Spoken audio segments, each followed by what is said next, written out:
2 minutes? Yeah, 2 months meeting, so we didn't have them last month.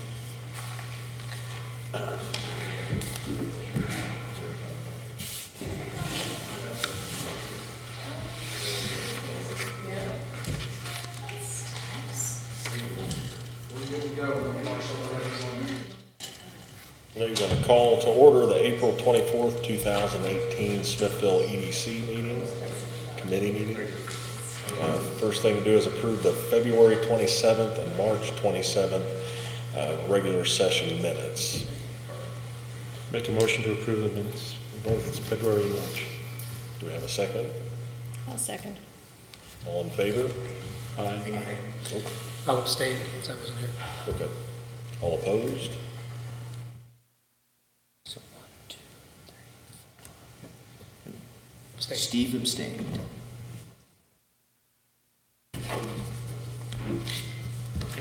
Next item will be the staff report.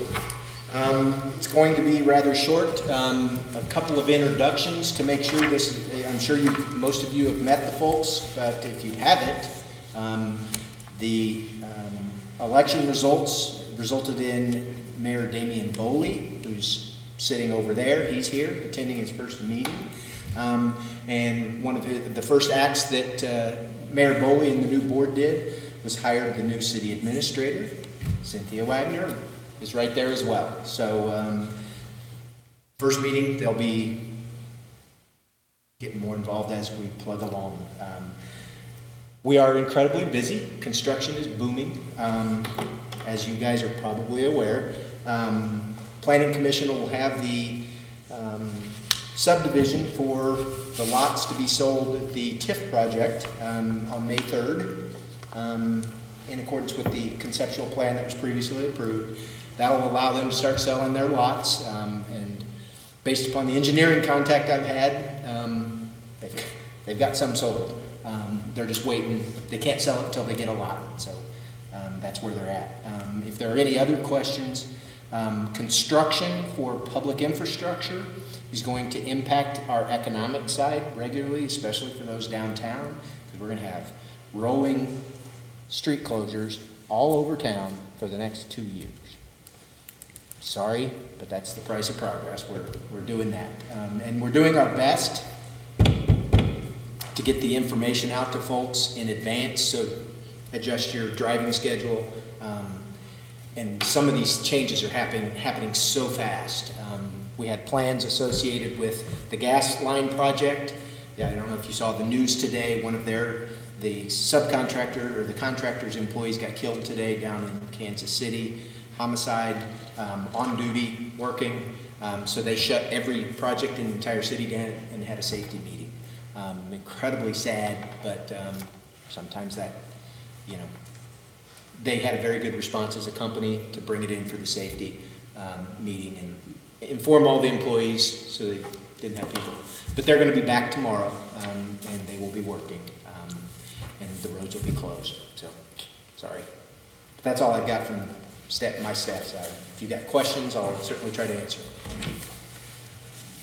Anybody have any questions? Okay, we'll do the Chamber of Commerce report.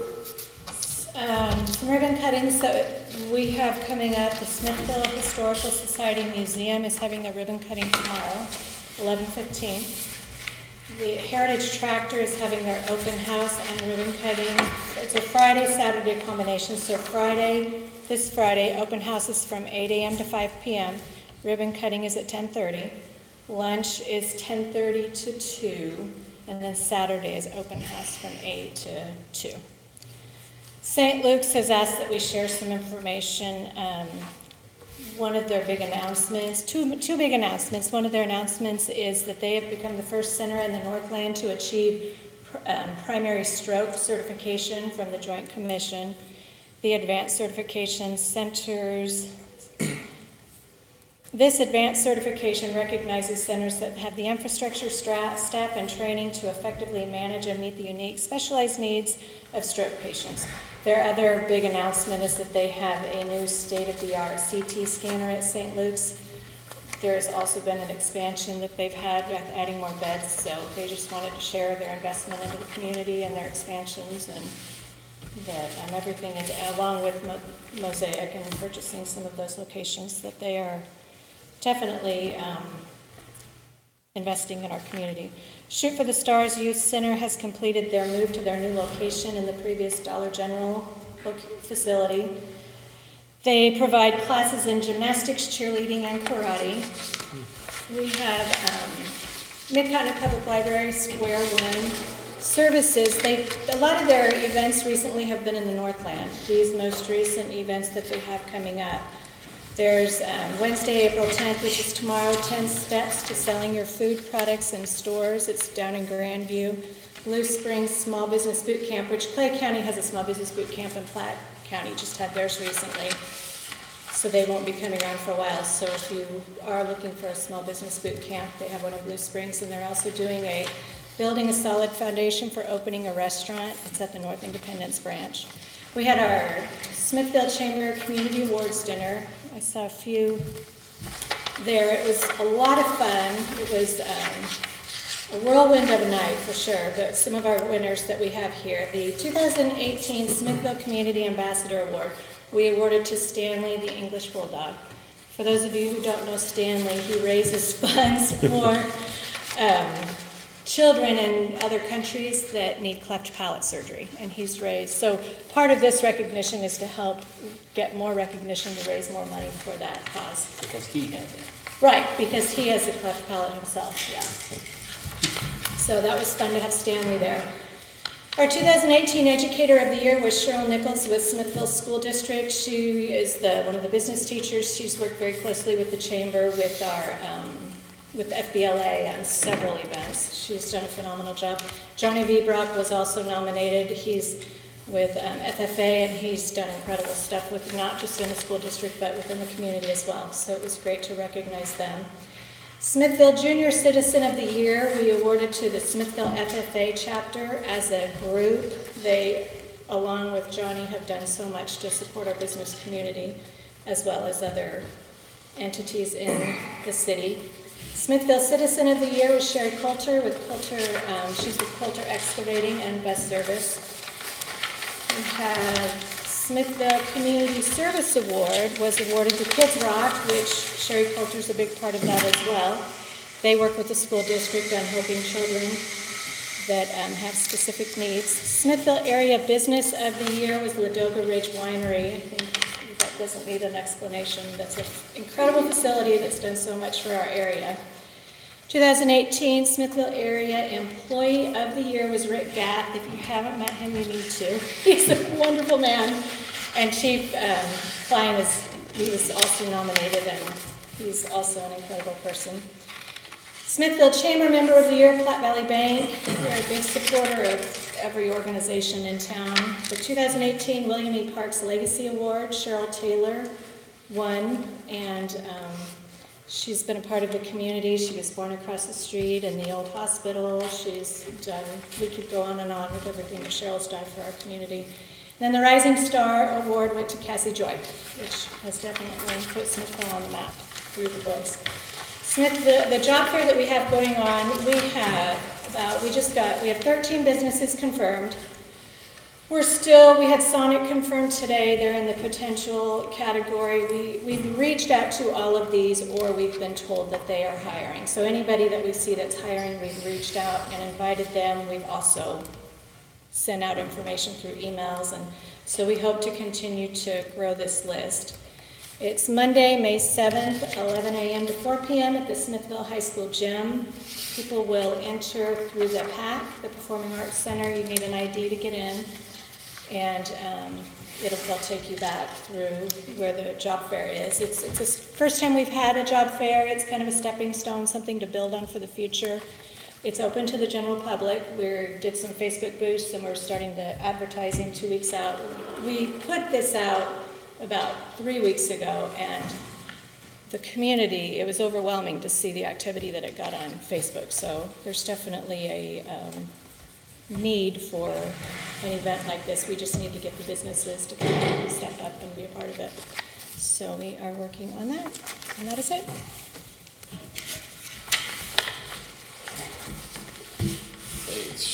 School district report, I'm assuming we're gonna jump over tonight. Yeah. His birthday. You know, it's actually, Well, it is. yeah, Todd and Phil are at an awards banquet this evening. That's why they're not here. Last time I spoke with Todd, which was last week, they're incredibly busy. Schools are all basically under construction of some type.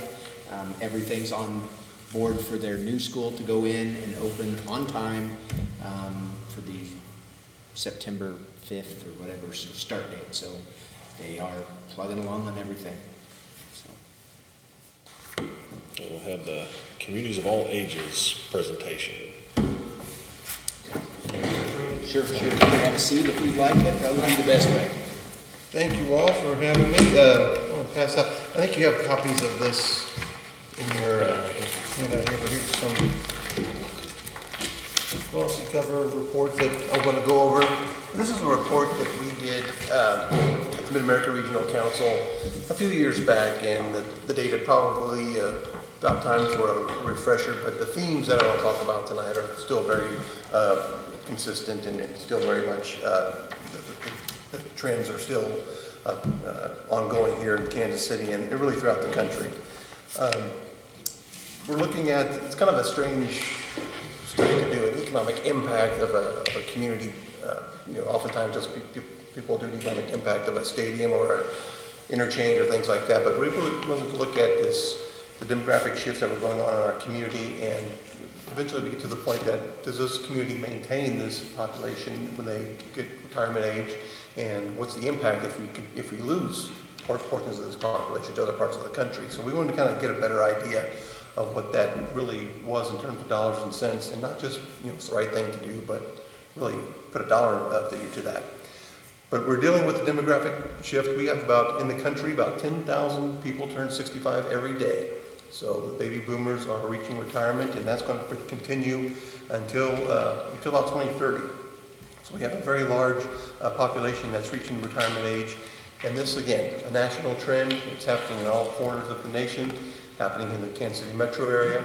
And we have some data on Smithville, although Smithville's kind of difficult to peg. It's a community that's growing very fast. If you're putting a bunch of single-family new housing in there, you may not have the exact same trends.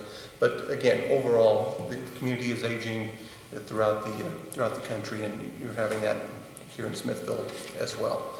About 50% of the growth that we're going to incur between 2020 and 2050 will be people 65 and over.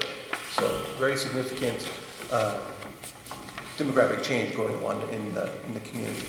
So with that, I'm going to walk you through this presentation here. I'm going to start on page 3. These are the conventional population pyramid charts, and generally you see this, the older at the top, and the population generally pans outward. You have more people at the younger demographics. In 1990, we had what we refer to as the pig and the python. Right around that middle of the pyramid there, you have your baby boomers starting to move their way up that chart. And yet, in 1990, you still had a very small, relatively small percent of your population 65 and over.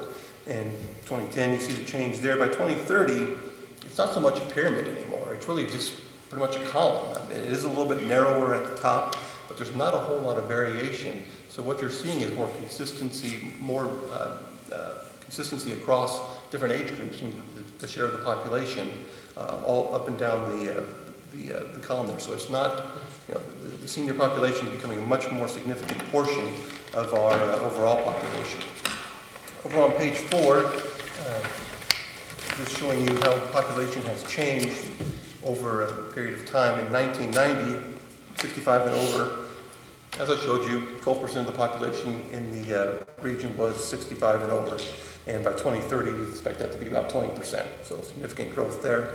And that's really coming from slight declines in the population under 25, a little bit larger to the population 25 to 44. That's kind of a bit of a baby bust going on nationally, showing up there.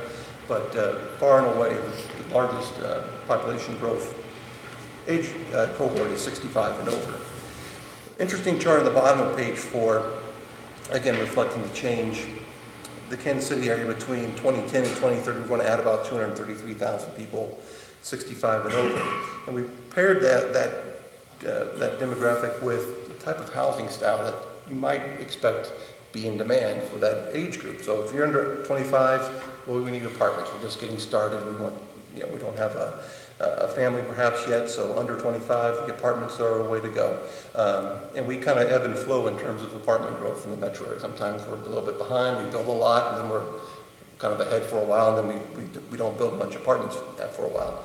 We do starter homes and large homes pretty well, that middle tier group. But when you get to 65, perhaps you're an empty nester, and all of a sudden you're thinking, do I want this large house? Do I want a lawn to maintain? Do I have to deal with that? And we have to ask ourselves, are we building, the type of community, the type of housing stock that someone 65 and over might want to move into? Again, if it's maintenance provided, if it's smaller, not everyone wants to do that, but we have to ask, are we really building that? And I think for the most part, if you look at our housing choices that we built as a community, we really kind of focused in on that starter home and that large home. That's where a lot of the dollars have been in. The demographic shifts that we're talking about really haven't taken a hold yet, where we've seen that demand cause the market to build more of this maintenance-provided home, that housing.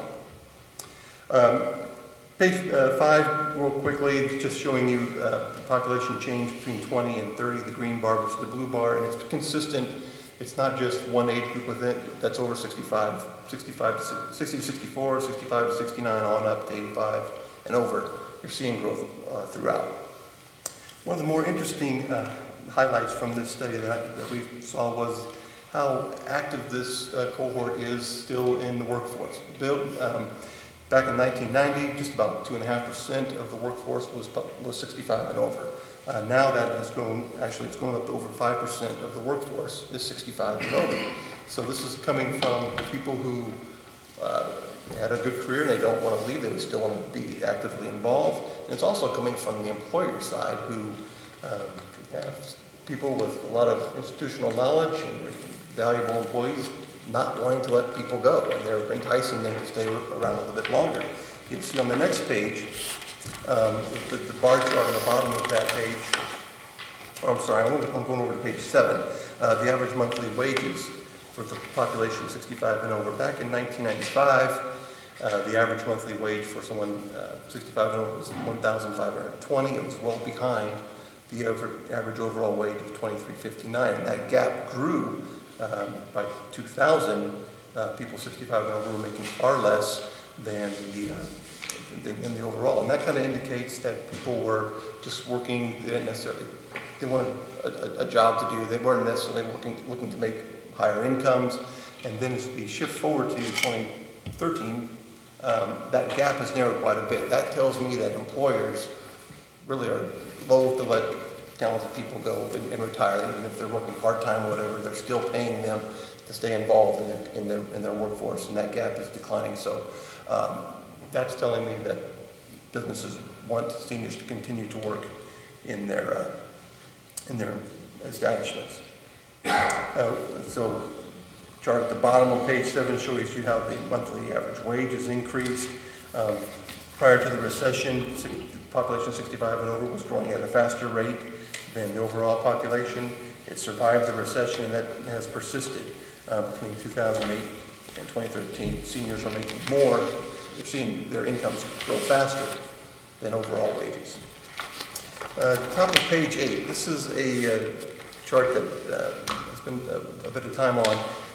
Economic developers oftentimes, they want to target the left side of this chart, the under 25, the 25 to 34, the young people who want to go out and spend money in your community and help your community thrive. And that's always kind of been the theory, that the younger people will go out and spend more. It's not the case anymore. Go back to looking at this data this is national data, but I'm sure it persists here in Kansas City.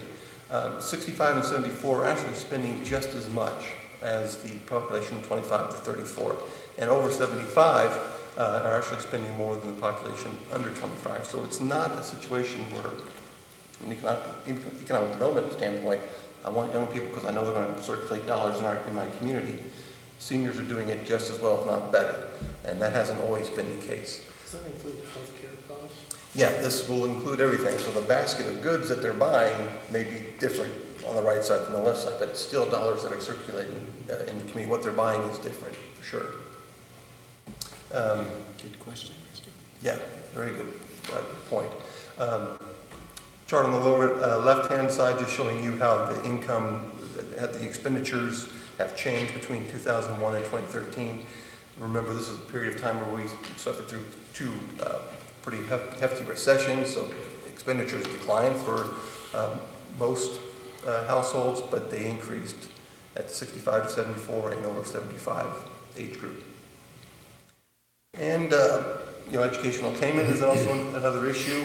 Our population here in the greater Kansas City area, 65 and over, 26% of them had at least a bachelor's degree. So again, employers wanted to make sure they're holding on to that talent. And this is where we get into the net migration. The map on the lower right-hand side is showing you the red bubbles are where Kansas City tends to lose population, net population to. The blue bubbles is where we gain population from. And we're kind of a local draw. We're drawing people in from Wichita, we're drawing people from Omaha, St. Louis, and we're losing a lot of people to Dallas, Phoenix, and a lot to Florida. And we have to imagine a lot of that is for retirement as well. So if we look at the age groups where we tend to lose population on the next page, page 10, the blue bar is showing you where that net migration is coming in from. We attract young families. We attract young children, 1 to 4, 5 to 17 are moving in Kansas City more than they're moving out. That's going to be coordinated with the young families, 20, 25, 30, 34-year-olds. We tend to lose population at the 45, 49, we get to 60, 64 retirement age. We do tend to lose people in the Kansas City metro area. And then at the very end here, 70, 74, 75 plus, I think we as a region draw people from the outside, just outside the metro area, perhaps move into the Kansas City area to be closer to healthcare, as what I suspect is going on there. But for the most part, we do tend to lose seniors to other parts of the country when they get to retirement age. And we figure on average, we lose about 6,000 people a year out migration. We get a lot of people that move in, a lot of people that move out, but on average, the outflow is about 6,000 seniors a year. And we just wanted to know, what is the economic impact if we were able to curb that just by 10%? So instead of losing 6,000, we hold on to just 600 more, so we lose 5,400 instead of 6,000. So we did an economic impact analysis on maintaining the 600 older adults in the region into the Kansas City area, just to see what the numbers would be. And we get the results on the following page, or page 12. Obviously, we're bringing 6,000 over a 10-year period. The orange line is showing you a population increase of 6,892. Obviously, 6,000 of that is the people that we maintained that didn't retire, but more growth because the economy grew. We create 2,553 additional jobs throughout the metro. And towards the bottom here, real disposable personal income increases by $466 million. It's a big dollar, and no matter how many illions it is, if you're talking illions, you're talking a lot. And the value of the materials, the products, goods, and services we create in our economy increased by nearly $250 million. So I mentioned employment, about 2,500 jobs, a lot of that in construction, obviously, a lot of population wanting new housing. Retail, trade, and healthcare tend to drive that. But, really, when you're talking about maintaining 7,000 people into your region, you're going to have a lot more economic activity. And there's a lot of reasons to make sure that we can do anything we can to curb that, and try to maintain that 10% from retiring outward. So the question really is, what are we doing as a community to do that? And I mentioned housing earlier. Are we providing the type of housing stock that seniors might want to stay in this region? That's a big question. And when we go out and talk to different groups, senior groups, we hear a lot of, I want opportunities to maintain connection. I want to be a part of the community. That's still working. Seniors want to have that opportunity to maintain their work connection. Volunteering, you hear that more and more. That's really the driving factor. I want to be able to be a part of the community where I'm participating. I'm not just putting this type of housing and left to my own devices. So I think housing is a critical one if cities want to address this, and providing opportunities, getting seniors more and more involved are areas that we hear coming back from seniors that would help them consider Kansas City instead of necessarily retiring elsewhere. So a lot of information there. Any questions regarding the economic impact report, or any thoughts on Smithfield's efforts to maintain that, provide options here? Jeff, I certainly appreciate the assembly of the information. We will be continuing to contact you about getting this data together. I focus primarily on the housing side, historically here. In the senior sector, maintenance provided is obviously really clear. Is the universal design even, is it that high of a level as well, as it relates to maintenance? Are they wanting the UDC, universal design stuff too? I mean, there's really a continuum here. I mean, from just house maintenance provided to, full-time senior care. And I think the, being able to go in and, you're referring to it as? Universal, yeah, no thresholds, Right. wheelchair access, all that stuff. Yeah, real easy. I think a lot of those maintenance provided are going to rely on that. What we had an issue with early on in this process, dealing with a lot of what we refer to as the first suburban communities, the Ray Towns, the Prairie Villages of the world, the Northeast Johnson County communities. They didn't have the codes available to allow retrofitting of the houses for this universal design. And I think you probably see that more standard in some of the new construction, so you probably don't have that to the greatest extent here in Smithville. But we had to really work with cities to change their codes just to allow this type of development. If someone wanted to maintain, stay in their home, the codes were not allowing it. It was an easy fix. I mean, obviously nobody opposed that, but it did take some code work to do that. And that was part of our problem here. We have in some provisions, minimum house size had to be 1,100 feet. Right. We've tweaked the code to allow smaller if it's in a unit, a conceptual plan type thing, they can go under that. But that was the first blush that I saw that was kicking us, was the house size. The seniors don't want a 2,000 square foot home because you gotta heat it all. You're only in 2 rooms at a time if you got a couple. Right. So, And I understand the purpose of the minimum house size, but there's also, this economic impact of this demographic wanting to stay here. Right. And it's great that you were able to accommodate them with some other, being creative with the codes a little that's the bit. kind of the way we looked at it, was to do that. Yeah. We've started down that path with maintenance provided housing. We've had one complex housing development here. It's got one unsold unit in it. It's fully developed. So, and it started in 2009. Wow. So for the real estate guy here, 2009, it was a bad time for housing. And they were building townhomes for seniors, and now they were in the higher end, and they were a little bigger, 2-story, and upstairs, basement, and like maintenance provided, sold like hotcakes, and it's all seniors. And it's able to withstand that recession because the demographics kind of overruled it. I mean, the demand was there. Yep. And it'll continue to be there for another. Well, and it bears out when you show the numbers that you have in here of the people who didn't have the income hit during the recession. They had the money to spend, so they did. That's a good point, yeah.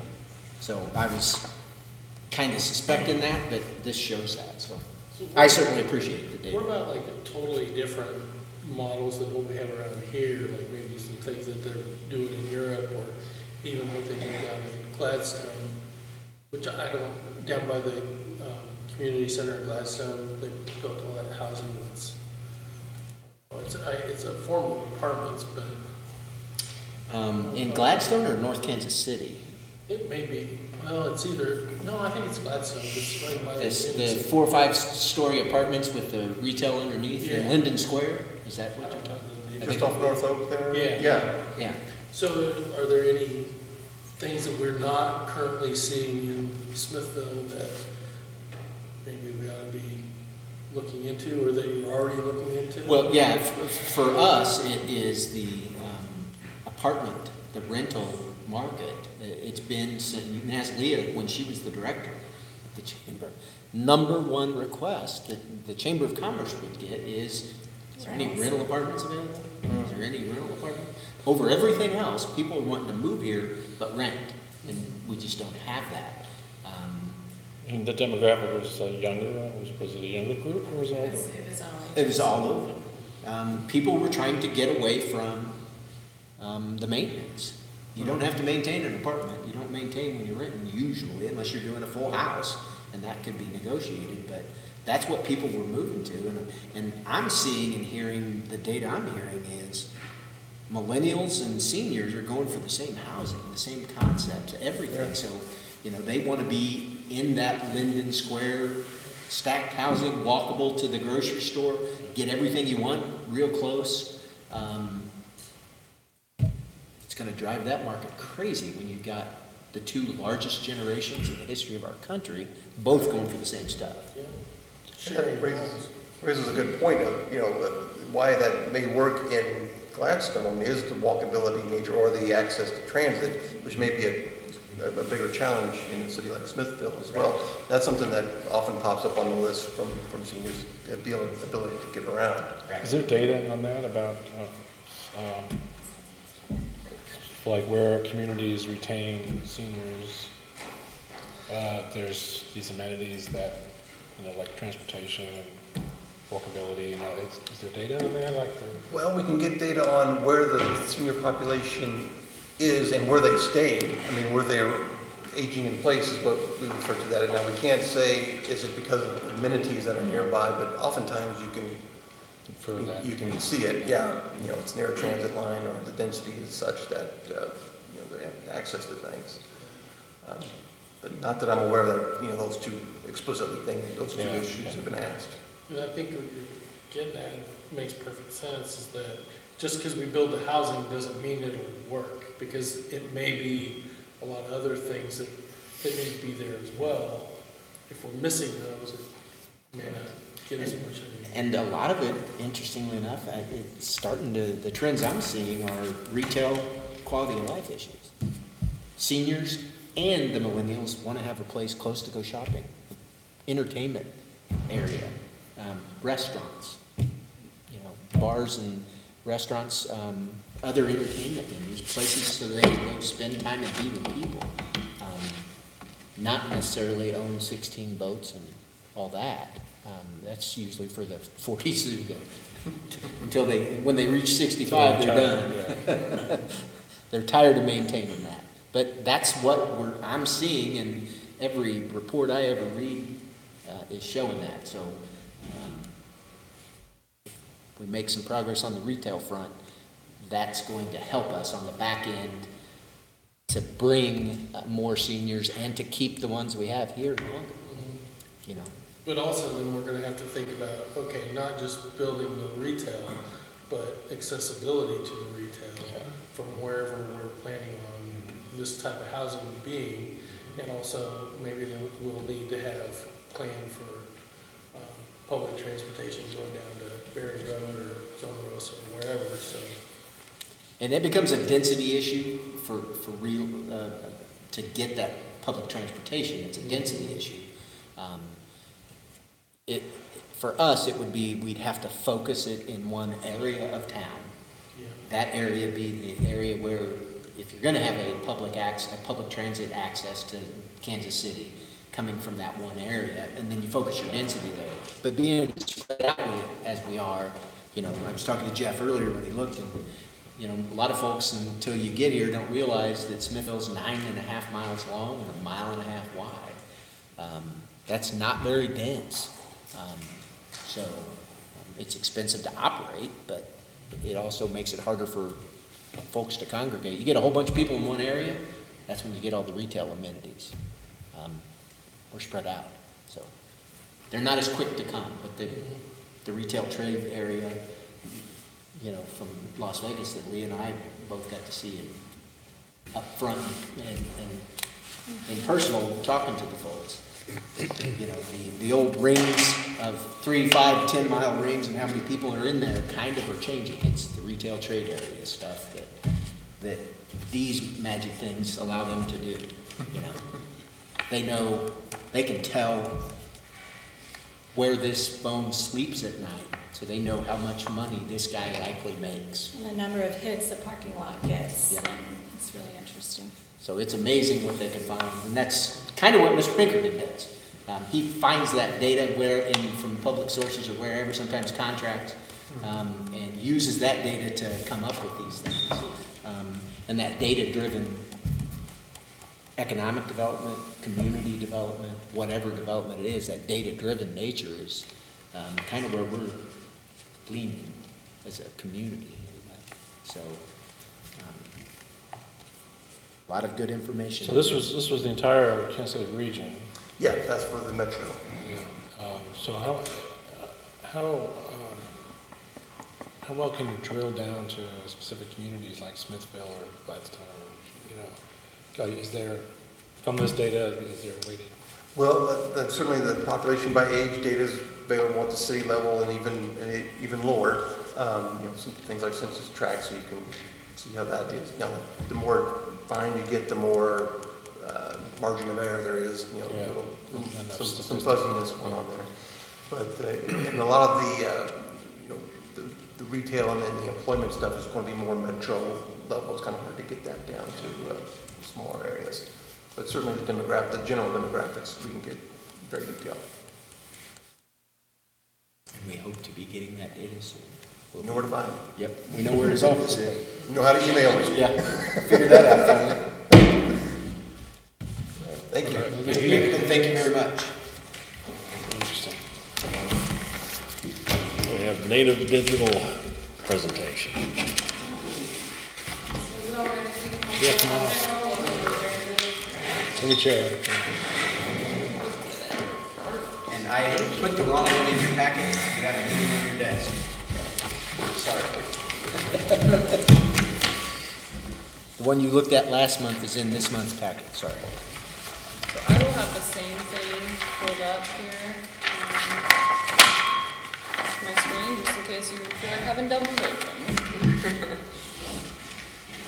Let's connect in here.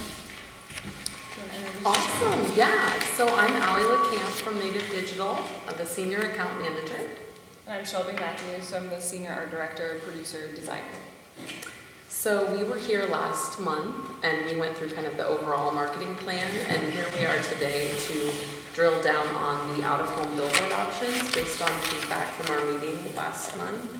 And then also Shelby's going to walk through the upcoming video that we're going to do for you that we're really excited about now that the weather's finally nice, hopefully, and kind of the answers that we need there so we can keep this thing moving and get that going for you. Thank you.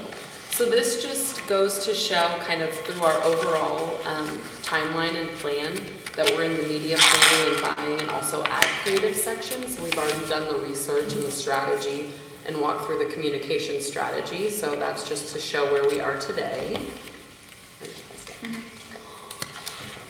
And then, as you all know, but just a reminder, the primary objective of our work with you all is to increase retail sales and awareness of the city of Smithville through strategic marketing.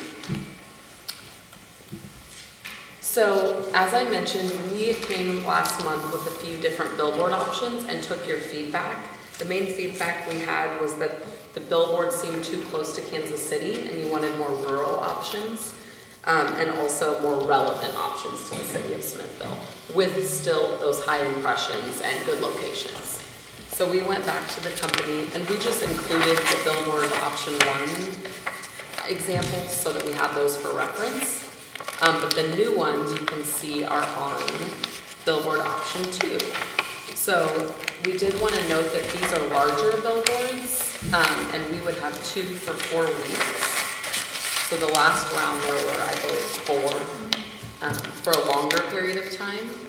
So you'll see the first example is very close to Smithville with high impressions, and then the other one we selected has the highest impressions out of the revised options they sent us. And both are right off the highway. And the next slide goes into greater detail, as I'm sure you all are interested in where these are. So you can kind of look through those there. Do you have any questions on these two specific options?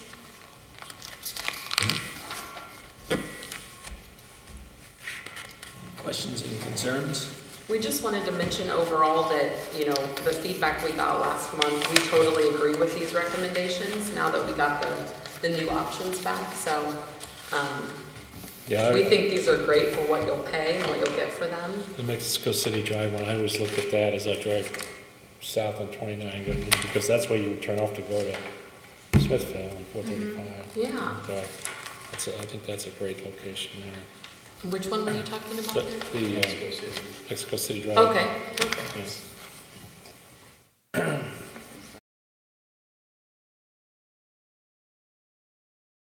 It's using the other one as well, so you know that there's some credibility in that location. Yeah. A huge name like that that's globally recognized is using that same space. So. Definitely. So then, what's the actual cost of So we do have, here on, I don't know exactly what slide it is, but yes, you're on it. So the total cost is $3,350 over 2 months, and you would get 1.7 million impressions. So if we did, say, for 4 months, it would be essentially double that. Correct. Yes.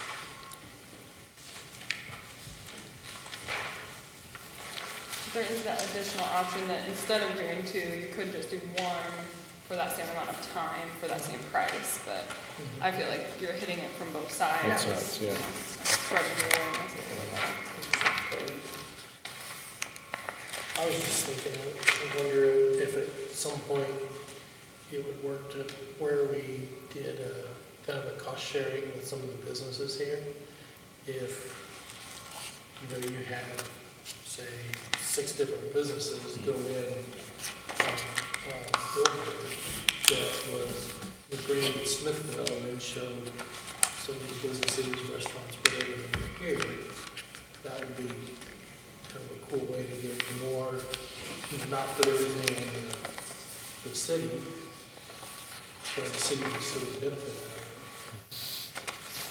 And is there any way to measure the benefit we get out of this, really? You know, outside of the impressions and just knowing where the locations are, that's really the information that we have. If you wanted a very specific call to action on the billboard, you could track it that way. A lot of people do that with landing pages, or if you see a spike in visits to a website or something, if the URL is really the only thing you see.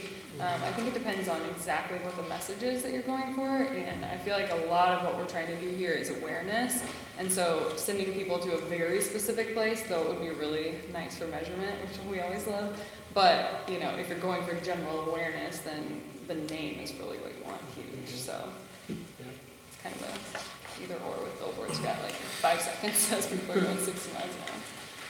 I guess if people start using the word thriving more, maybe we might. Have you created any potential billboard designs yet? Is that something? Not yet. That will be our next step that the team's really excited about, so, along with the video. We're doing I think that's too close for mine. I know, it's like, that pitch is not the pitch.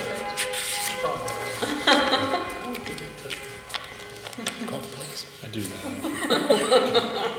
I don't even know power windows, so I don't know what's I'm sorry, I didn't mean to get you. No, it's fine. The video and photo shoot we're doing at the same time, and a lot of that is the creative content that we'll use for the billboards, and so we really want to drive the design and concept based on the stuff that we get, and a lot of it won't be super choreographed.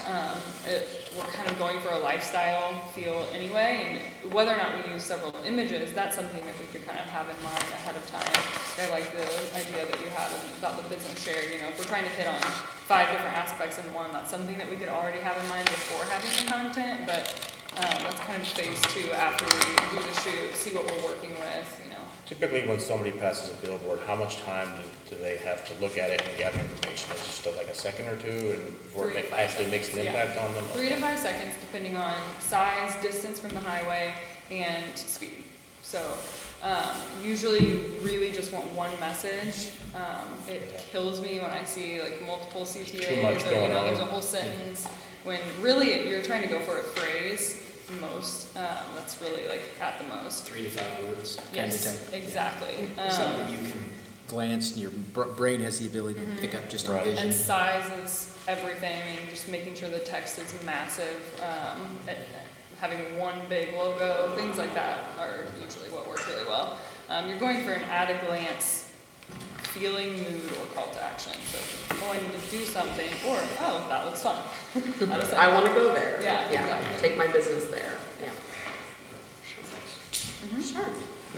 So it seems like everyone is good with those 2 revised options then? Okay, great. We'll be able to move forward then with securing those and keeping us going.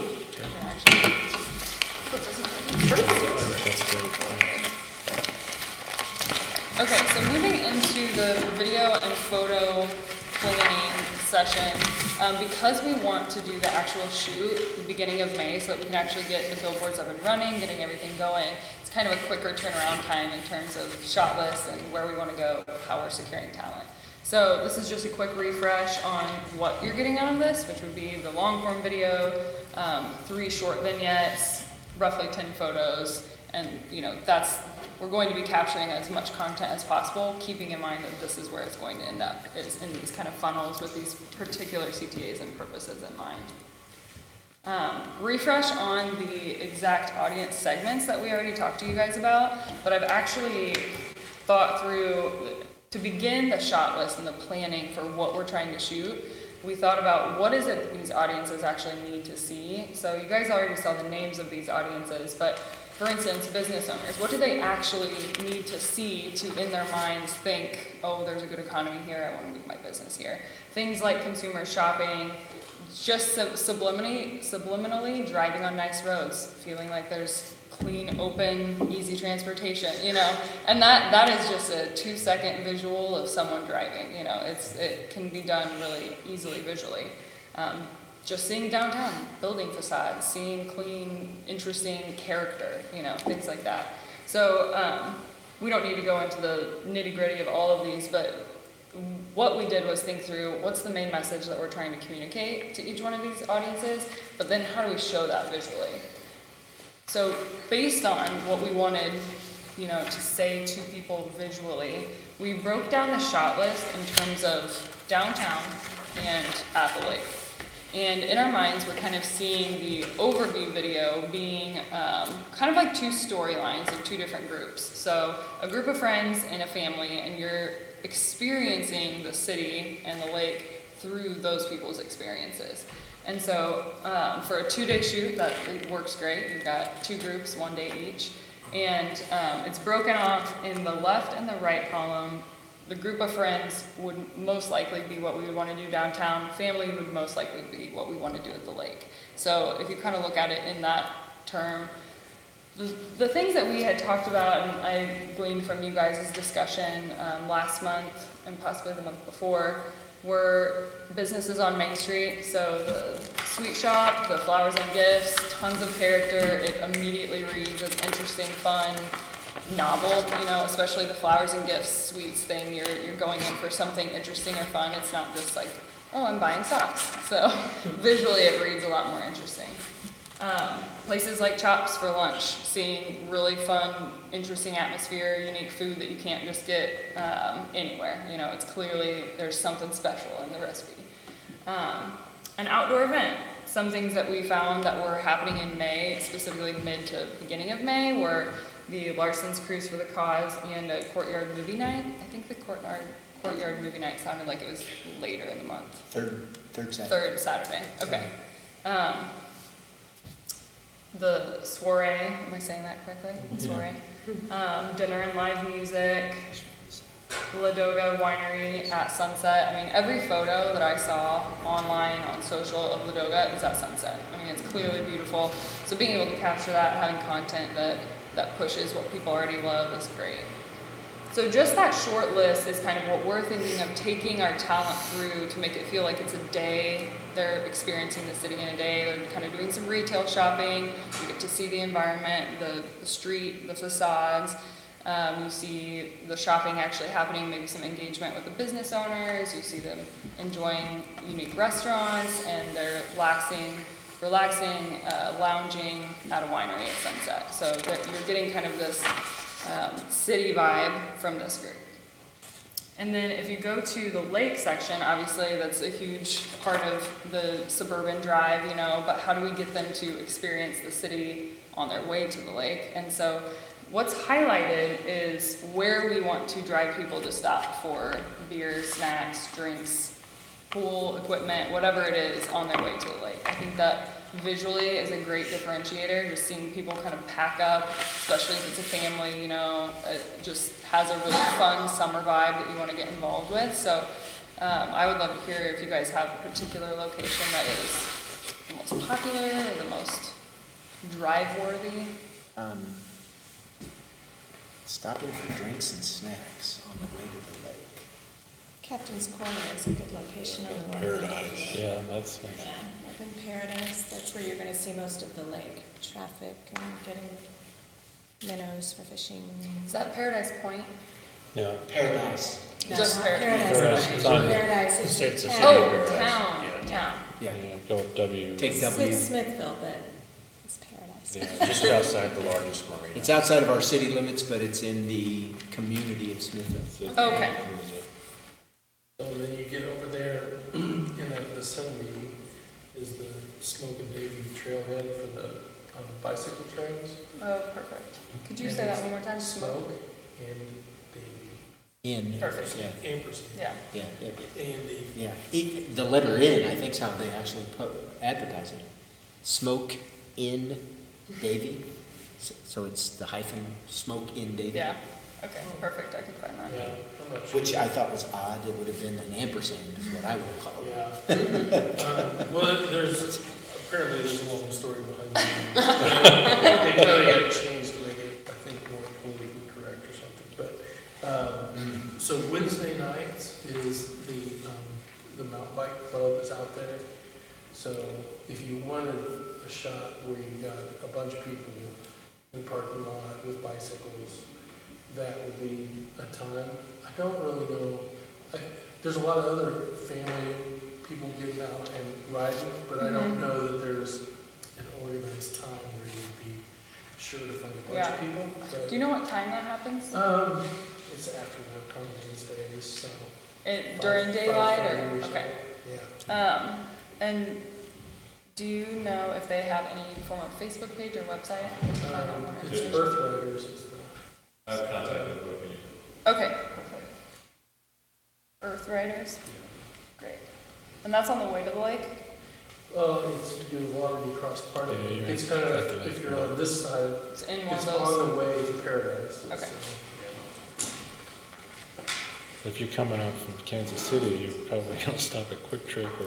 Yeah, you are, coming from Kansas City, the 169 corridor between Price Chopper and Quick Trip, and Casey's, and Right, there's- and that's kind of what I was, Nice job. we're doing two aspects of this. We have the ads, the shots, the videos, but the shots are gonna be on our billboards, and our billboards are gonna be, just in various locations. It's- Yeah. So it's folks driving that direction generally.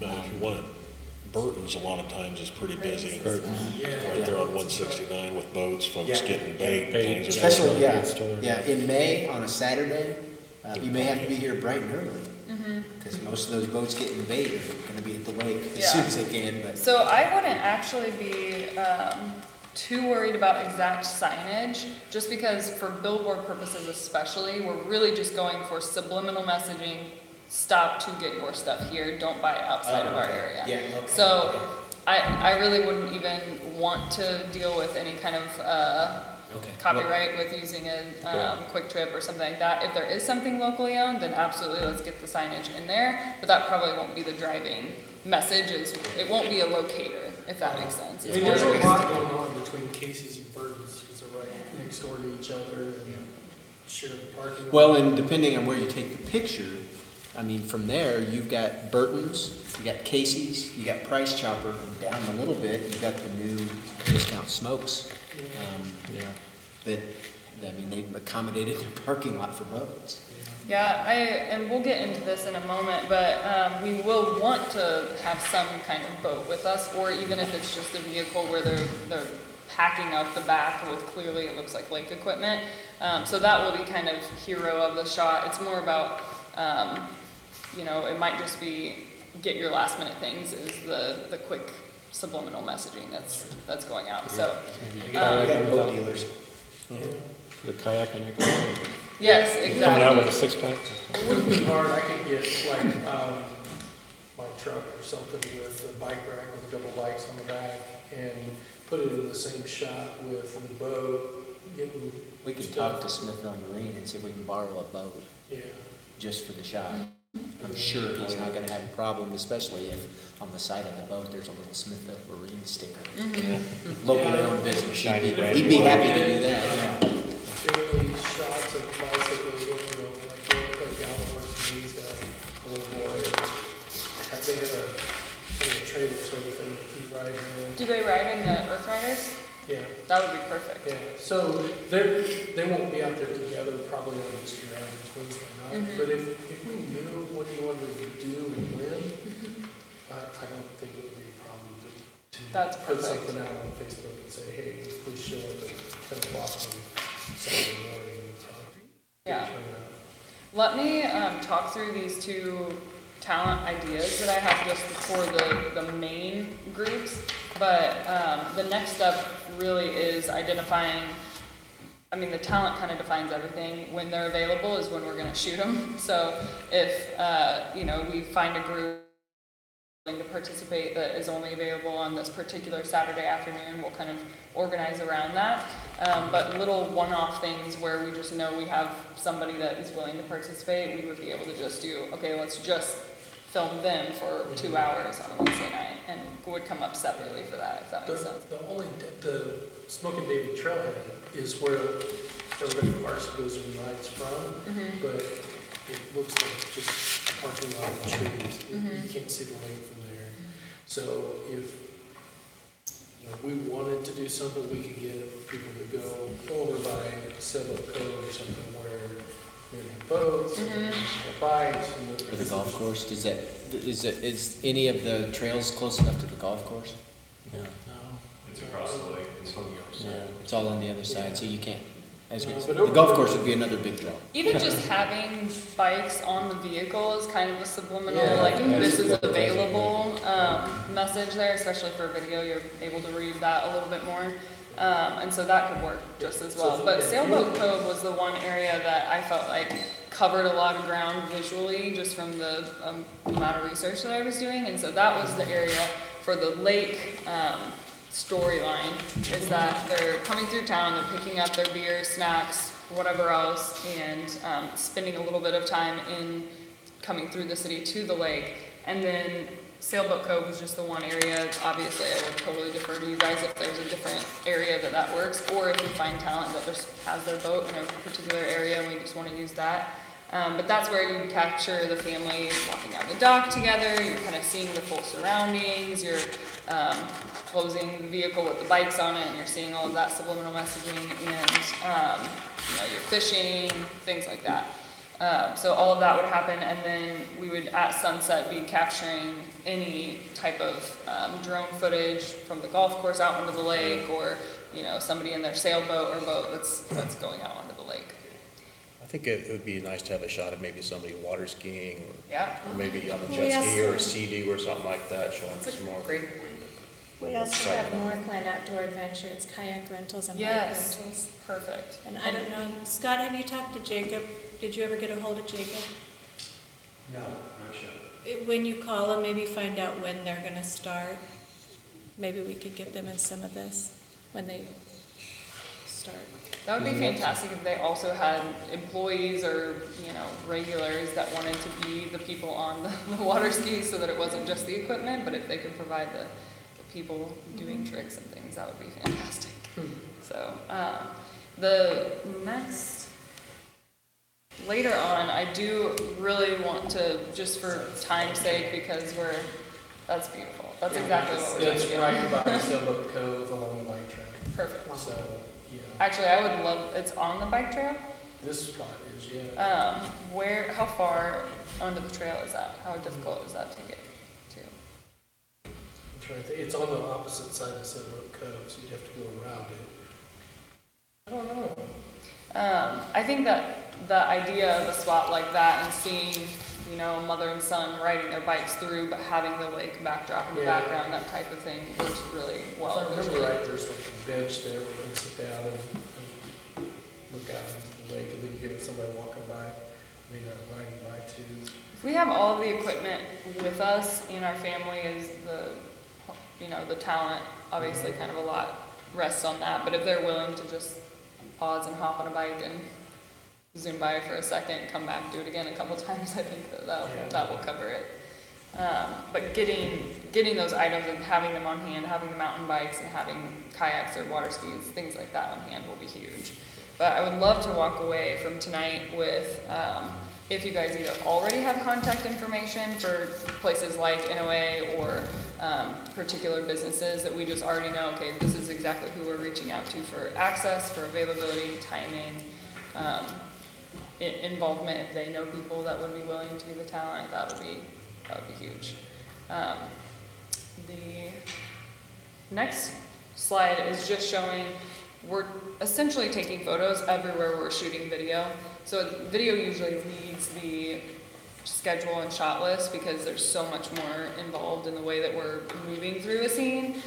But we'll be taking candid photography as the video is being done, and then we'll also always at every single location set up shots for photography purposes only. And so that's why I mentioned too, keeping in mind just different ad placements.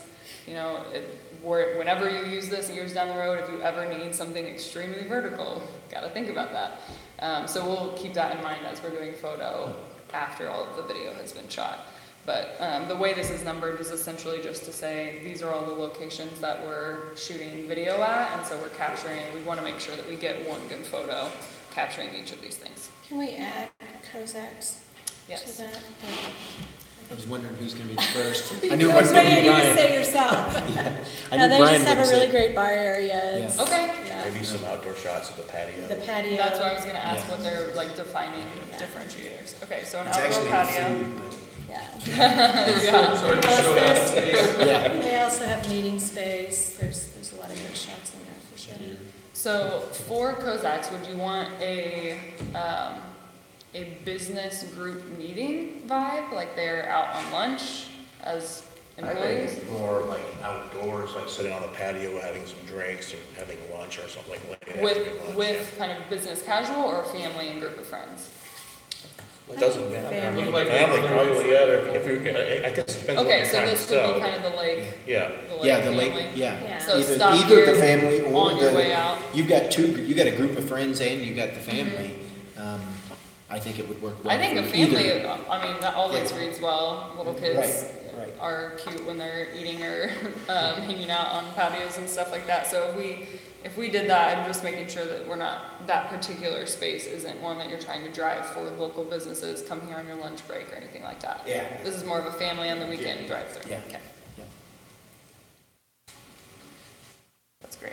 Yeah, and I think even the bar area with all their. Inside? Yeah. Is going to attract people. And depending on where you set up on the shot, you might be able to see some of the bar from the patio. yeah. The way Well, it's set we'll up. Or the also, patio from the bar. Or from the bar out to the patio. Yeah. That'd be the other option. oh, okay. Yeah. Yeah, I might need to, You'd have to see it. We Yeah. know the owner. perfect. Well, I love that. Are you the owner? Perfect. That's why he wouldn't say it out loud. She had to say it up front. Try Cossacks. Okay, good. Yeah, if I could get your email then and we can Yep. coordinate on that. What was your first name? Brian. Brian. Is your last name Kozak?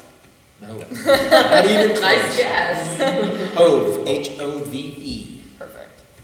All right, I'll get your contact after this. So ideal time, oh, go Well, ahead. I would say we can get you a chamber directory that has a lot of these phone That numbers would in be it. fantastic. Scott, would you mind running next door to get one? Okay. Thank you. Okay, perfect. I'll take care of it. Thank you. Yeah, this is one big time out there, there's a bike trail. I come around this one, so like, Are you going to start taking all these shots pretty quick, or Yeah, we, what's your timeline for getting some of the stuff that's taken? so ideally, ideally, we're looking at the second, trying to think of the actual dates. Ideally, the 12th or the 19th. Okay. Saturdays and Sundays.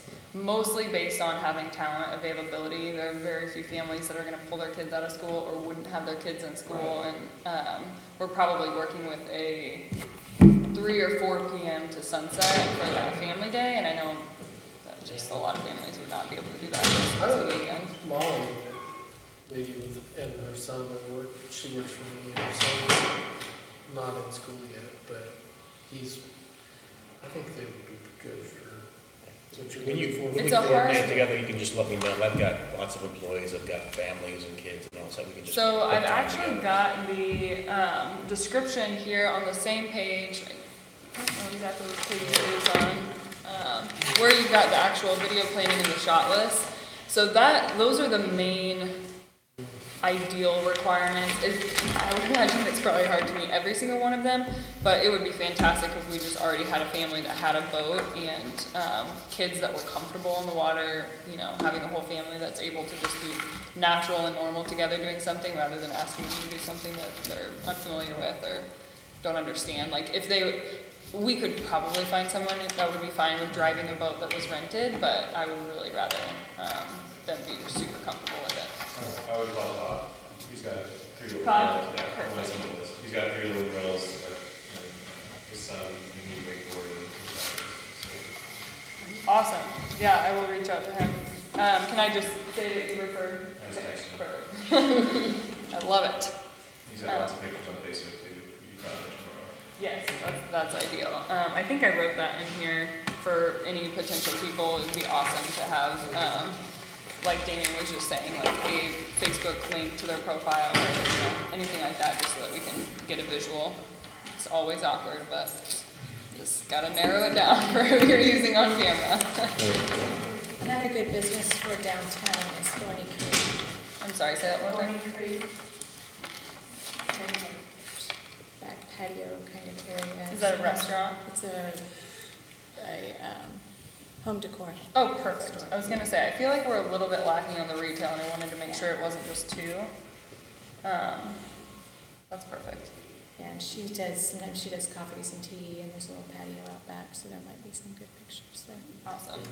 With the group of friends, and/or it might end up just being maybe 2 couples, I think we were envisioning maybe even having the women peel off and be the ones in the retail, and then kind of splicing, at least for video purposes, in between the guys playing golf at Paradise Point or things like that, just to get, something for everyone kind of vibe. Do you have the contact info? Yeah, it's in the chamber directory. We'll I have love that it. for you Yeah. shortly. That is going to answer so many questions. Well, my place is right next to Soiree, so I don't know how it works out. I have a motorcycle hotel and a bicycle shop. Yeah, that's good for retail. That's great, too. yes.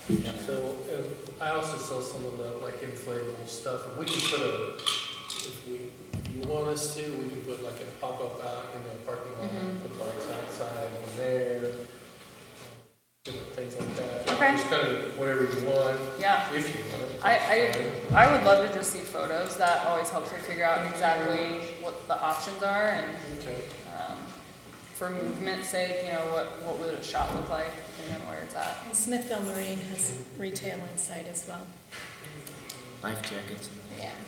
Still get my shoes.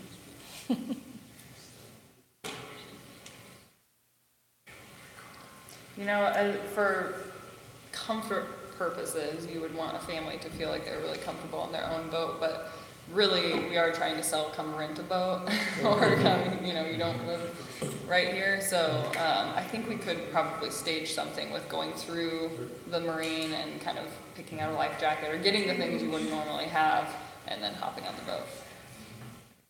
Would work a lot better. Awesome. So I'm going to grab this, and you guys have the same list on the last page of the remaining kind of who needs to get what. I think a lot of these sound like they're just going to be in that chamber director that you just talked about. So I will reach out to the family that Damien just gave me, I think Todd. But if anybody else has any other recommendations, or if anybody wants to lead the charge on that, I would love to get whoever's email wants to be the one that I should touch base with again in like a week. The Courtyard Movie Contact, that can be me. It's city. I can coordinate with the volunteer who Perfect. picks the movies. They've Okay. got their own Facebook page too. Okay, I didn't see the upcoming month's movie on there, but it might just be because they just a few days ago had Yeah, it. and They do a vote. about 3 weeks in advance, you'll see the here are your options. Start voting. Yeah, I figured it was way too soon since I think it was just this last weekend was the last Yes. one. Which, by the way, it was a great pick. I saw it was Rogue One. It's like, I wanted to be there for that. And Jack, we've already got your contact info. Okay. Yeah, and I will put you in contact with either Danny or Matt with the Parks Department. Perfect. The Cruise for the Cause, is that something that you feel like draws a lot of people and is visually something that would be a fun outdoor event? Photographically, what I saw online looked really cool. There'll be a so- large crowd. And then we have our 3 Lake Coffee Shop that will be open, I believe, that's downtown as well.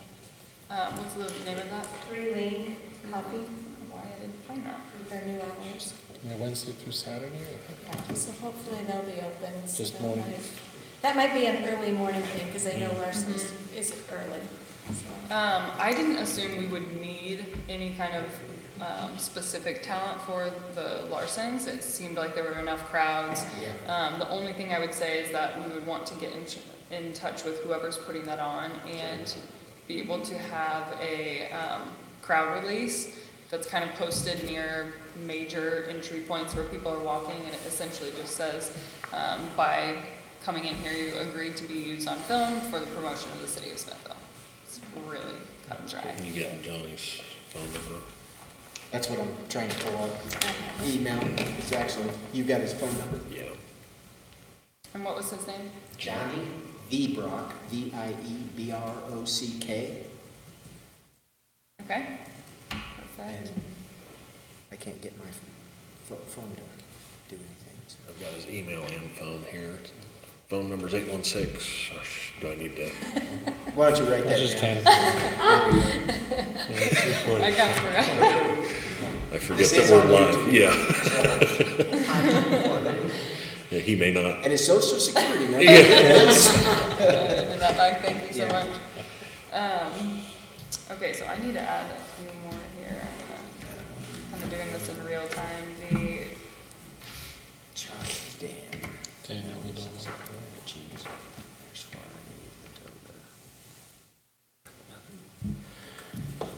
Eddie. Eddie. so Kozaks. How do you spell your first name? Brian, B-R-I-A-N, Got it wrong here. And that was Hove. Yep. Hove? H-O-V-E. Perfect. And can I get your email? Well, I can get that in the chamber directory. I'm just gonna put a lot of things on record Yeah, tonight. I can send you an email to the entire commission, Perfect. and put you guys in that loop. That's And extremely helpful. all, Thank you. everybody sitting at the table, their email will be there. That's like my dream come true for producing a shoot. There's just one document with everybody's contact information. That's fantastic. And much of the owner information, contact information, it's either in that book, or if it's not, send it to me, and I'll contact Leah, and she'll tell me the number. Perfect. Okay. And one of the main places that you guys kept mentioning for a like drink snack equipment stop was Burton's. Do you feel like that's the, Now, No, that's just, Yeah, that's more of a Oh, retail, okay. yeah, you but buy there's supplies to go to, Casey's. the Yeah, but Casey's, it's a big spot for people to stop and get their fishing bait and then go to Casey's next door and get their stuff to go out on the lake. It's all in the same parking lot. Then is it, Open Paradise, what is that? Captain's Corner, yeah.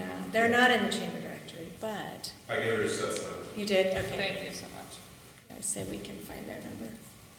same looks every day. They have the great hamburger up there. Yeah, they do, they have really good food. So between Captain's Corner and the Casey's Burton's kind of duo right there, which one do you think visually has all of the stuff that you'd want? Beer, ice, snacks, bait and tackle. Probably Paradise. Yeah. Well, are you talking about Visually. inside or outside? Outside. Outside. They're gonna show, I guess it depends on what they put out on the sidewalk that day. Yeah. Paradise typically doesn't have anything outside. Yeah, if you go inside, there's like a mini grocery store. Yeah. Supplies And and it's rustic looking inside, it's a cool. restaurant, I mean, you Hardware. to-go type food. And Saturday, a lot of the campers will go back and forth all weekend long. So then you'll see don't they still have the campers bait outside? Yeah, they've got the live Large. well tanks outside, and usually some beer signs, you know. Okay, something I'll look like that one, I mean, I'll get in touch with both of them and I'll look up images online and we'll see, just based on timing with the family, I'll probably try to just make it as seamless of a route as possible, so if there's one that we know is gonna be good, we'll stage it there. But I'll at least get in touch with both of them. Perfect, thank you so much. So that is, does anyone have the GM at Casey's or Burton's, or would those, either of those be in the, They're not Directory. in, Casey's phone number is in there. I'm not sure who the manager Okay. is right now, though. You'll have to. And Burton, I don't have contact information. okay, I will get in touch with them for the GM. Is there a Facebook page, Burger? Doubt it. Let's see, Paradise Point golfing, is that something that we still want to showcase as people actually physically golfing and get the drone footage? It seemed like that was a good beauty shot. Do we have a contact there that's in the? Eddie Hall, and his number's in the directory. Perfect. Ladoga, do we, is that number It's in in the here? directory. It's Leinda, Leinda. Perfect. Soiree, you said was right next door to you. Yeah. Who would I be looking for in? That's Anita. I They do have believe Facebook she's in page. there. Oh, perfect, okay, Burton's Bait and Tackle. BURTONS. Big time. Thank you so much. Anita's in here. Yeah. Anita, And Soiree has Facebook, Perfect. and Ladoga does. No, no. Courtyard movie, Jack, I will get in touch with you about that. We've got it on. Chops. That's Dan. He's got a Facebook page. He's in the directory as well. I'll look him up. There Nellie's. he sits at one, he's on the chamber. or I he's know, on that's the- what I thought. I yeah. had been told that Yeah. Chops was here. Nellie's Sweet Shop. That's Harley in the book. Are they organized by name? Okay, perfect. Then I can. In the back half is alphabetical, and then front is Okay. categories. So, and so I'm sure I can find Jean's Flowers and Gifts in there as well. The 3-link coffee, is that down? That's not in there. I don't have a phone number. Yeah, Yeah. He's got Facebook. Perfect. What was the first name? gotcha. Jeff. Did you want to add that to this one? Just get that. Is James Flowers, is James as well.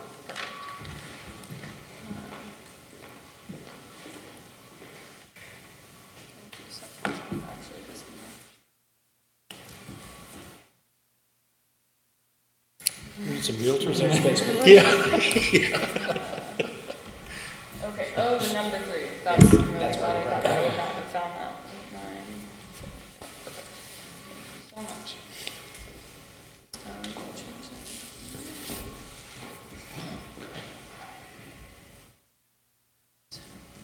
Let's see, were there any others that we mentioned? What was your name? I'm sorry. Rusty. Rusty with the motorcycle shop. Yeah. Let me. Motorcycle closeouts and then, bicycles too. What's the name of your shop? Motorcycle closeouts is the motorcycle one, and then Let's Ride Bicycles. We both have websites and Facebook. Perfect. All right, and would your info be in the directory as well? Should be, yeah. Okay. So the only remaining things that knocked everything off the list, Thorny Creek would probably be in here, and then just talent really is the only thing that's left. So if I'm feeling good about, I know it's not the worst word. I hate If it's for radio. but if anybody knows just off the top of their heads of somebody and wants to be the ones to put a note out, or we can just kind of anybody with any options, we can just email them straight to Ally. Does that work? Ideally, we would have people identified by the 1st, which is next Tuesday, I think, just so that we can actually nail down the shoot timing itself. So all business owners will need to know that.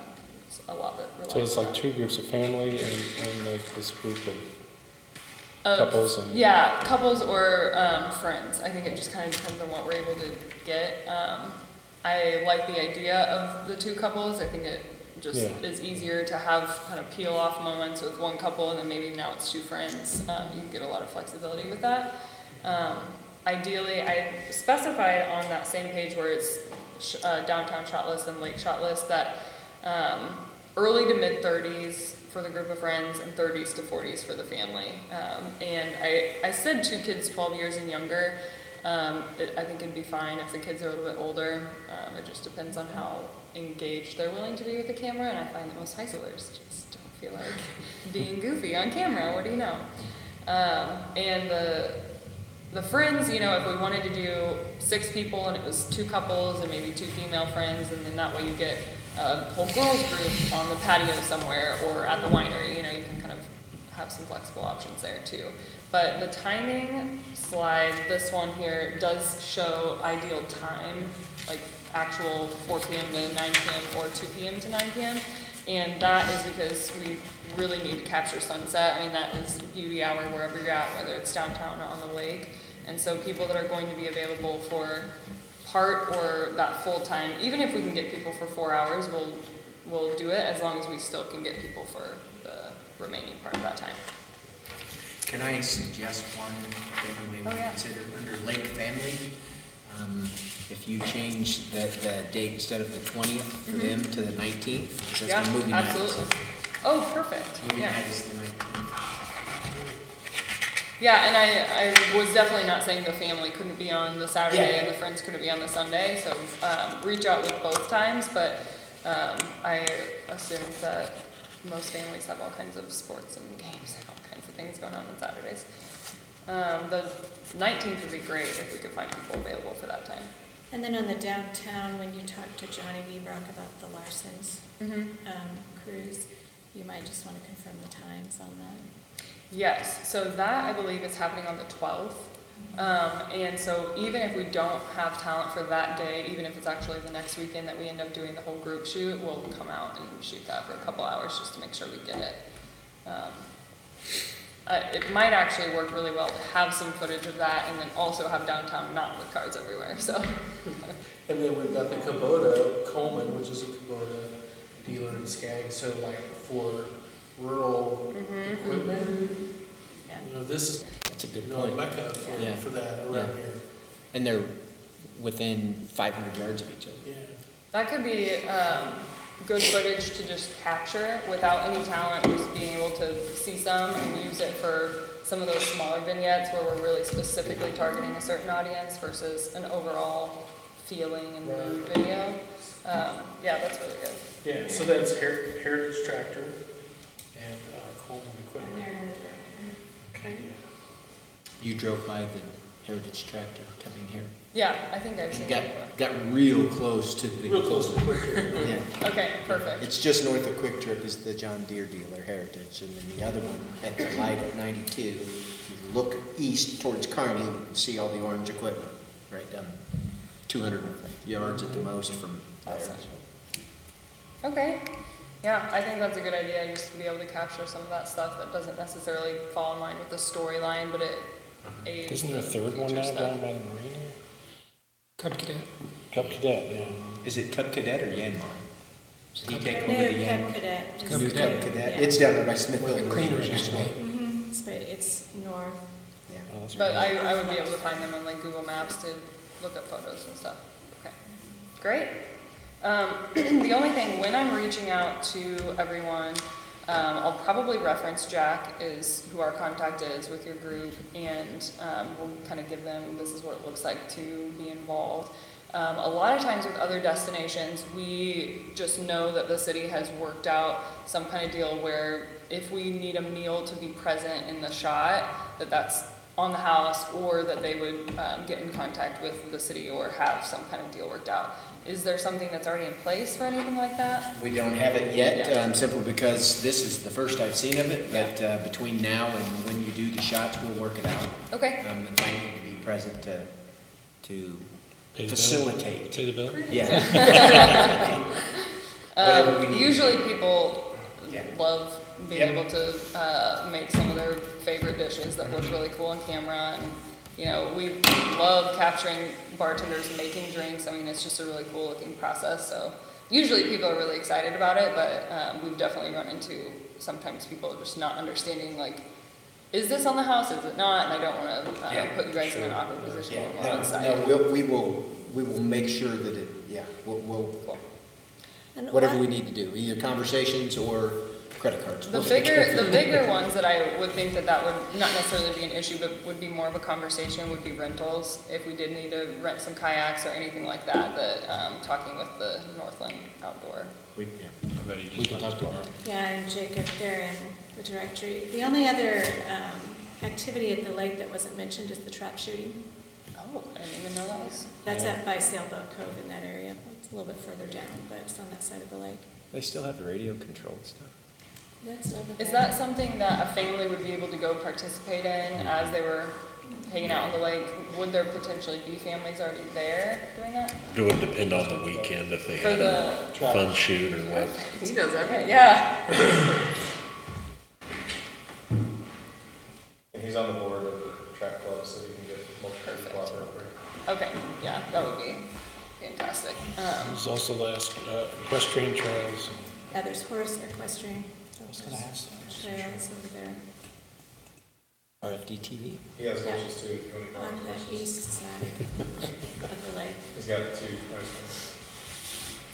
That's fantastic to know. Man, I'm thinking there's more than we even have time to shoot. Yeah, That's a great good problem, it really We have to is. focus, focus better.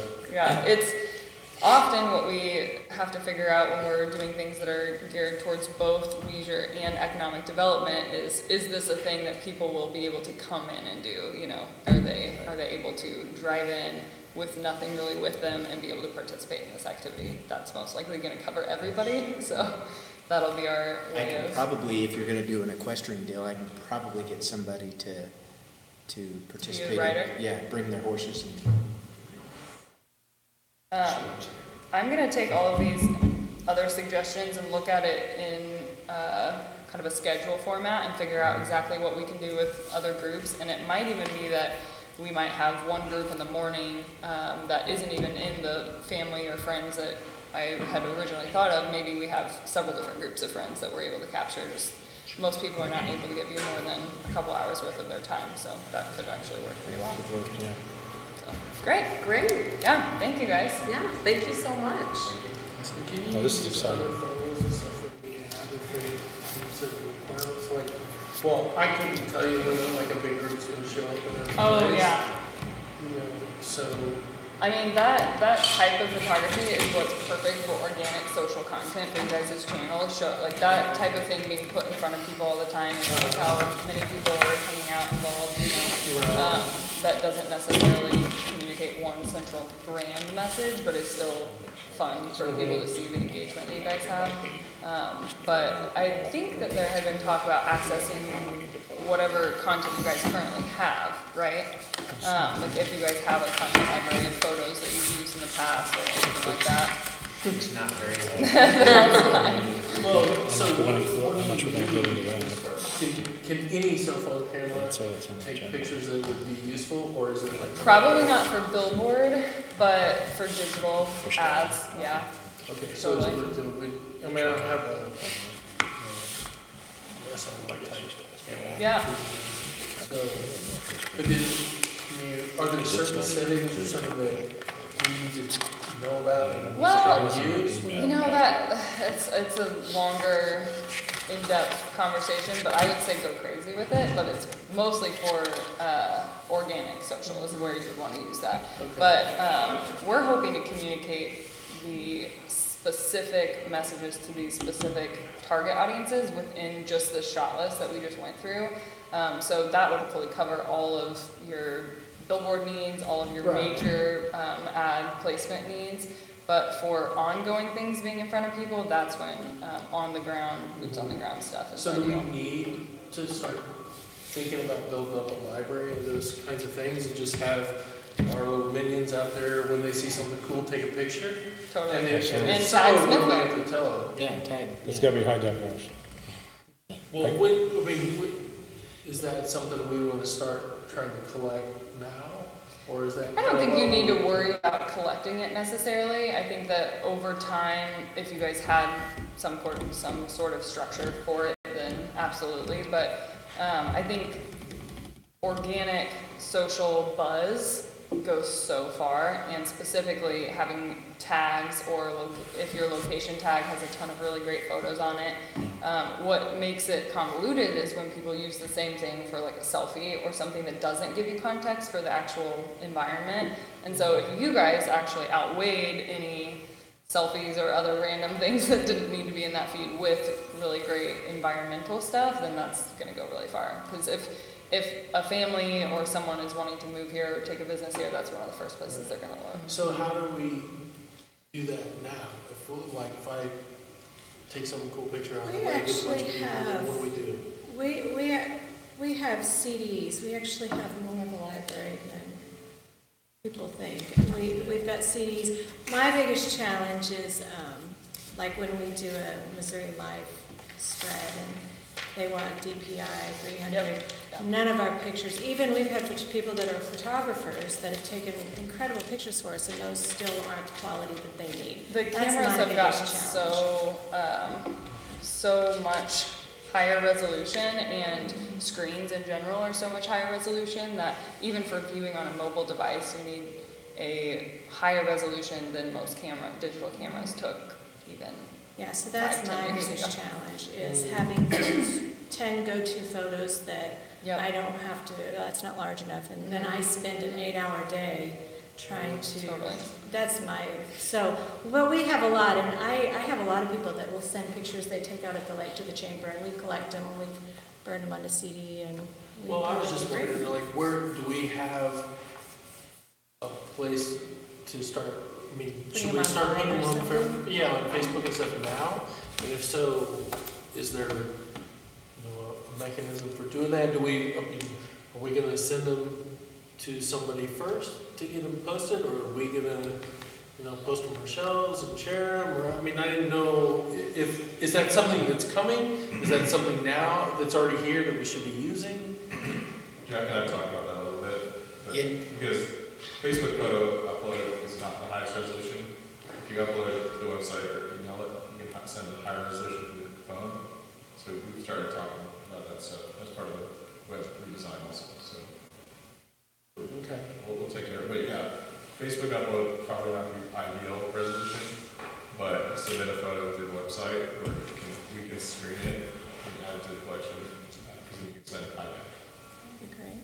Yeah, that's a really good idea for gathering really large photos. I will say, if you just want to help the buzz about the community, Facebook in particular loves native content. So if you were to upload from your business page or your personal page a photo that was just, maybe you've already sent it to who it needs to be sent to as a high definition photo, but if you posted it and, tagged it with Smithville and a couple other hashtags or location markers, and then the city itself or the chamber, other people share that to their page, Facebook loves that and will bump that up in feeds, So we got off just kind of,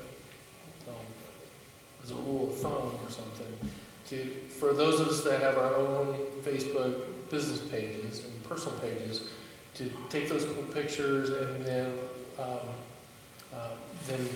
let people in Smithville know, and so, or, I'm just kind of asking, what's the process that we should be going through to kind of build that buzz right now? I think just tagging is the ideal way to go, yeah. Okay. Because that cross-linking is what most social media platforms use as a way of measuring engagement. So they think, oh, a lot of people are looking at this from a lot of different ways and directions, and so this means that more people want to see it because more people are talking about it. So the cross-linking, tagging, and uploading it yourself is always a go-to. Still trying to figure out what language they're speaking. Where's mine? Is it still around? Just send it to hashtag Jack. Start a new Smithville draft. Hash brown Jack. Well, we'll let you continue on with your meeting, but thank you you for all having very us. much. Thank you. We'll This be is in touch really- early next week, for Really sure. exciting. Good, we're very excited too. Yeah, I think we're gonna cover a lot of ground with a 2-day shoot, for sure. So, thank you. Right, have a good night. Thank you. I'll take this back. I've got to be out of here fairly shortly. I got one item, it's to review the strategic plan of all the stuff we've had. I will tell you, we've been swamped inside this building for the last however long. I have not boiled all of your language changes, suggested changes down. Right. I Now you have a Oh, lot of that's time. right, should we just Yeah. move Now on to I've the got- next meeting? Now I've got, if we will be ready to do it, I wanted it on the agenda, because I literally had no idea how long this would go. So I wanted to give us the opportunity, but if, Next, I have a baseball game to go to. yeah, everybody's, 8 o'clock. this meeting went a lot longer. We had some really good presenting, really good information that, I was, especially the communities of all ages presentation, I was not anticipating how informative and in-depth Mr. Pinkerton had the data he had. Through the agenda? I guess, do we have a motion to move the review of strategic plan till next month's meeting? Just postpone it. Just postpone it? I motion we postpone that to next week. A second. All in favor, or do we need to vote on that? Yeah, we do. All in favor? Any motion and second, we'll need it, yeah. Aye. All opposed? Any public Looks comment? like a voice vote does it. On the posted agenda, we had the election of officers. We're 30% down. Yeah, it's not a good day to do that. By the changes we made to the code, this would be the time. It's the first meeting following the election of the new board representative. But, you know, it's life and 30% of you all are there, unless, of course, you guys want to do it and make all of those guys be on it, since they didn't show up, they get to be president, vice president. Or we can table that. It's not showing up on your packet, but it's on the formal agenda that's posted out front, and it's election Is that of something officers. we can postpone till? Absolutely, absolutely. Yeah, probably. Do we need a motion and everything for Yeah, that? same thing as we did before. A second. Who made it? Oh, I thought you did. He's the chair. I Oh, don't know so if I moved. did. I'll make the motion. Leah? I'll second. Steve? All in favor? Aye. All opposed? Voice vote. No public comment? Anyone, public comment? Shaking their head. Nope. Did you pick out did you find? Seeing no public comment, we can go to new business. Any New business. new business? Anything we need to put on the agenda for the next But meeting? I don't know if it's new business, but the community investment program, have we had any, where we're at? Ooh, yes. I've got a stack of applications. Crud. That'll be another one of those things I need to get caught up on. Yeah, CIRP. we need to probably get Yeah. a committee together and. I'll start get that. on You and I can hopefully evaluate and get a ranking, whatever system.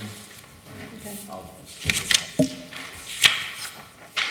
I'll get them all scanned and send them to you. Okay, so are we gonna do a committee like we did last time? We can, or if you want, you and I just throw it out there, here's the raw data and not make a specific recommendation or get a rough estimate recommendation. We know where we're at, we know what we did last year. That way we can get it done quicker. Okay. 'Cause Yeah, we're- I think we need to get it done so that the people can plan their events. Yep, they need to know how much. Keep in mind, this is a reimbursement, but for their perspective. If they have this money, they can. Yeah, do they know what certain they're at, things. they know that, So, okay, that money's coming back either for next year or whatever. So, Okay. CIRP, evaluation stuff. So, Okay. Okay. Any other new business that I need to get ready for the next one? Okay. We will have Native Digital will be back, I'm sure. Next week. So, Can I ask so I guess so we don't have the communications director, so what is the plan for that? ultimately, Is something we need to deal with as a community? Or? well, we have a new city administrator. She's going to evaluate the position. The mayor's going to have some input, and they're going to kind of figure out a concept of where they think we need to go, and come to you all. Because one of the items in our strategic plan makes reference to the position. Yeah, I mean, I guess our job is to make recommendations up to, Right, to the board right, and to the mayor. right. Whatever. So And ultimately, we're not the deciding body. right, and ultimately, I think from a staffing level standpoint, with our new city administrator, she's got a little bit of expertise in this. I think it'd be good to get her, here's where we're at. Well, and just to reemphasize, one of the concerns from another community about combining economic development and communications is, you just said the communications director. I don't want to ignore the economic development component to where you combine the two jobs and it gets That's caught too up in much. this area. So just something to think about as we go forward. Right. And it just, I was. Oh, no, by a couple communities, be careful when you combine those two roles. So, So based on what I was asking the two ladies here, is that in my limited ability with Facebook, and then I post some stuff out there, but I don't know necessarily all the lingo, and I don't necessarily know what things I can do specifically to help Smithville the most. And what I'm wondering is, could we put something together and it's very specific, with even maybe screenshots, to tell people exactly what they can do when they're posting stuff. You know, if a builder builds a new house, or finishes off a building, or, you know, they've got some big tractor sale going on, or whatever it is. If we're out riding at Smithville Lake, what can we do in the way that we word things, and who exactly do we tag? You know, because there's the chamber and there's the city, and what can we do as business owners to help? Yeah, so I think, Yeah, and ultimately, I think maybe it's a partnership of some kind of Yeah. the city and the chamber on doing a training. I think Square One, Mid-Continent, You- with their small business resource, they have a class for that, and they've Well- had them. So maybe we could get them to do one in Smithville that really focuses on how to help Right. us. Right, so Cross-promote each it other. could teach the business owners how to better use Facebook, and then also kind of, hey, for an exchange for us teaching you this, please do this, and that will help our whole community. And I think that you would find that there's dozens of businesses that would be glad to do that, but we don't know exactly how. Yeah, I'll call Morgan with Mid-Continent. There's one That's what she thing, does. if there was just a common hashtag that you used, Yeah, absolutely. Yeah, you we just just search need to on the get on the same hashtag page. and see everything, and this is like, the weather folks use this, there's hashtag KCWX, it's Kansas City weather. And everybody posts, just stick that hashtag on whatever you're posting, and if you search on KCWX, you'll see everything that's going on weather-wise in Kansas City. And, TV stations, the weather service, they all use the same hashtag on it. So if you had a common Smithville hashtag, that's one way that you can get. But if we're gonna get a bunch of business owners and citizens helping, let's make sure that we're doing it all right. Okay. There's a lot of ways. I mean, Yeah. to piece things together. The critical element is learning how to use the social media platform that you're talking about, because they have, the hashtag 100% Twitter. It works on all of them, but that's where it came from. Yeah, it goes back out there. Yeah, and it goes in and out. You can search Facebook using the hashtag stuff, We started initially 8-10 months ago using hashtag thriving ahead. Kind of our tag. Hashtag what? Thriving ahead. Thriving ahead. It's our logo. So It it's something. doesn't really tag Smithville. No, but if you're from Smithville and you do it, it's going to pull you to Smithville. You're going to know it's Smithville. Everything else does. Especially when you do a hashtag. And we're trying to grab people who don't know Smithville. Right, but you from Smithville. Somebody was in Smithville. Right in. Okay. That's the concept. Anything else to do? We'll get Have a motion to adjourn. I'll make a motion to adjourn. Second. All in favor? Aye. All opposed? I don't think we're gonna get any votes. I have to skip. I can Thank you, change sir. it to the list. You want to do it? Sorry, I Okay. have to run Yeah, out. I will. Okay, no, thank you, guys. I watched this. It's fun.